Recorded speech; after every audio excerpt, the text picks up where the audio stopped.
30.000 base pairs, ya, jadi merupakan virus RNA yang kedua terbesar. Kemudian RNA ini nantinya dia membentuk kompleks dengan M protein. Nah, kenapa saya ingin menunjukkan gambar ini? Oleh karena nanti berkaitan dengan gen target yang digunakan untuk deteksi pada saat pada real time PCR test.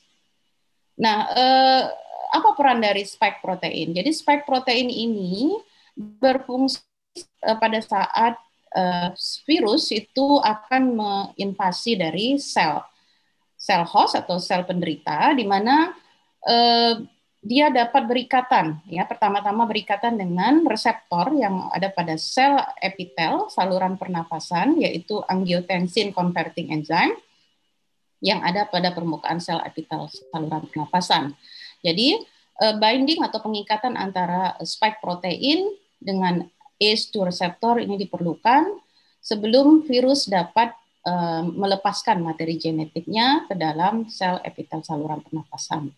Nah, kenapa saluran pernapasan sebagai tempat predileksi infeksi dari SARS-CoV-2 ini? Oleh karena memang diketahui ACE2 reseptor ini merupakan reseptor yang banyak ditemukan pada saluran pernapasan.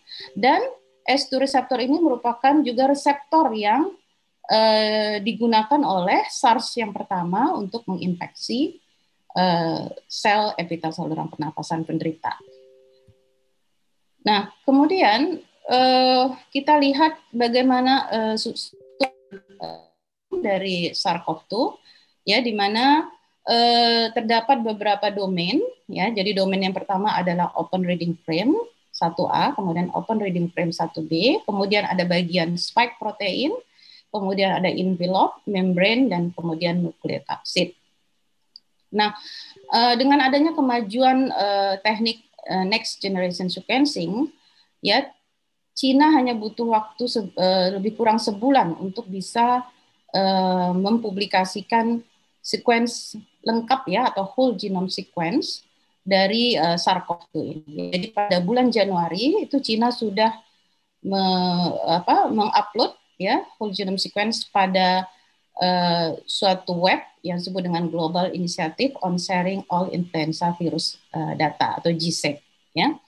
Nah, pada hasil sequencing, hasil interpretasi, ternyata ditemukan bahwa sequence dari SARS-CoV-2 ini mempunyai kesamaan 96% dengan coronavirus yang terdapat pada kelelawar, ya.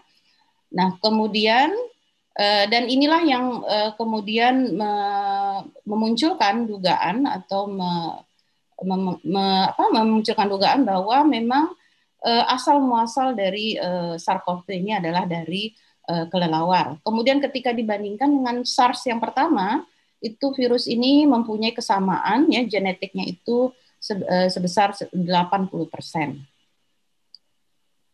Nah, kemudian kalau kita lihat bagaimana masifnya publikasi, ya, whole genome sequencing, ya, upload dari genome sequence dari virus SARS-CoV itu cukup luar biasa, ya. Jadi untuk coronavirus atau untuk SARS-CoV-2 itu lebih dari 130.000 sequence yang sudah dipublikasikan sampai sejauh ini, ya.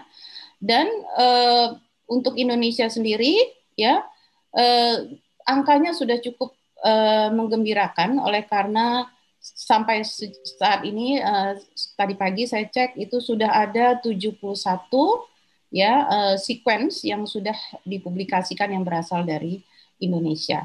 Dan kenapa data mengenai genome sequence dari SARS-CoV-2 ini penting? Oleh karena ini nanti akan memberikan informasi kepada kita atau kepada pengambil kebijakan, ya, mengenai transmisi atau penularan, dan juga penting untuk pada saat tata laksana pasien. Oleh karena kemungkinan mutasi atau perubahan genetik dari virus SARS-CoV-2 ini kemungkinan juga akan mempengaruhi virulensi atau mempengaruhi manifestasi klinis atau berat ringannya infeksi dari SARS-CoV-2.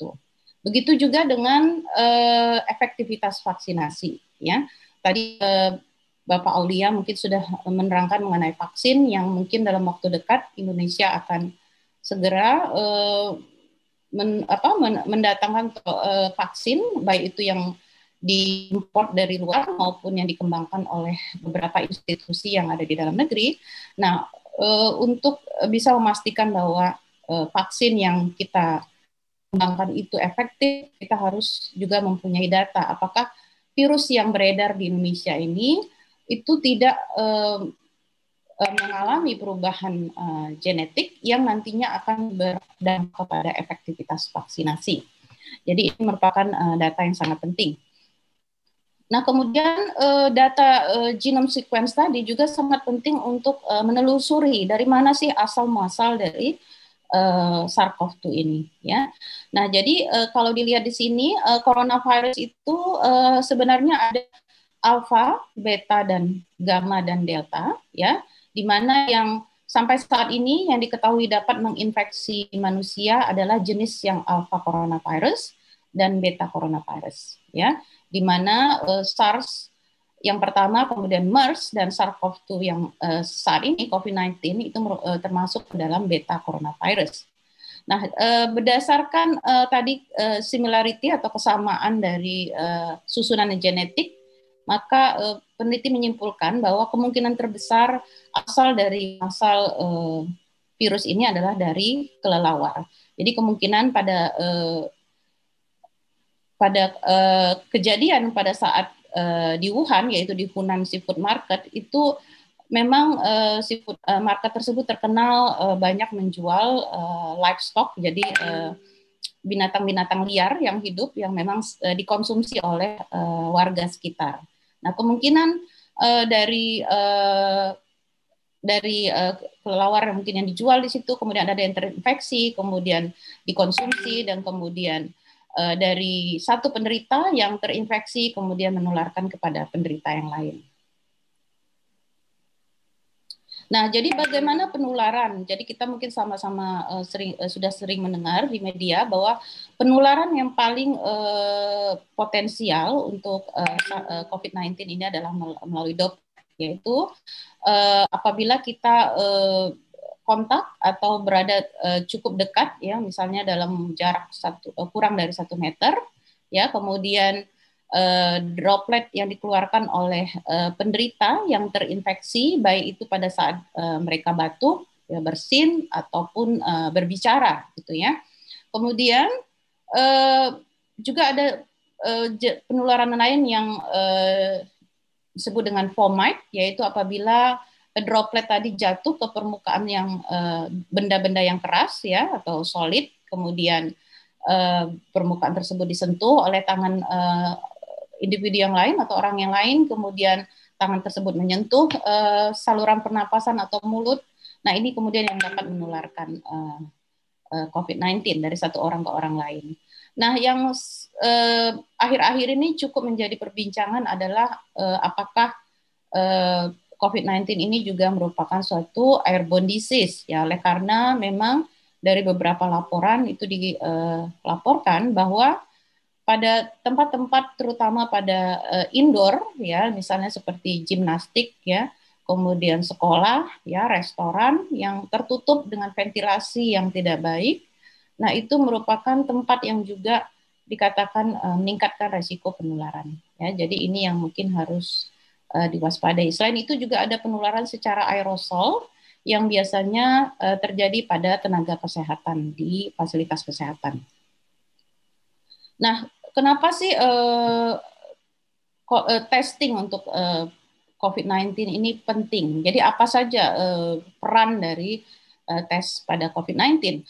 Pertama pastinya adalah untuk mengendalikan penularan, ya, tingkat penularan, oleh karena dengan individu mana yang sudah terinfeksi, kita bisa mengisolasi, ya, sehingga mereka tidak menularkan kepada orang-orang lain sekitarnya. Kemudian juga pastinya yang akhir-akhir ini berita yang cukup mengkhawatirkan, ya, atau cukup miris adalah banyaknya tenaga-tenaga kesehatan yang terinfeksi. Jadi salah satu di beberapa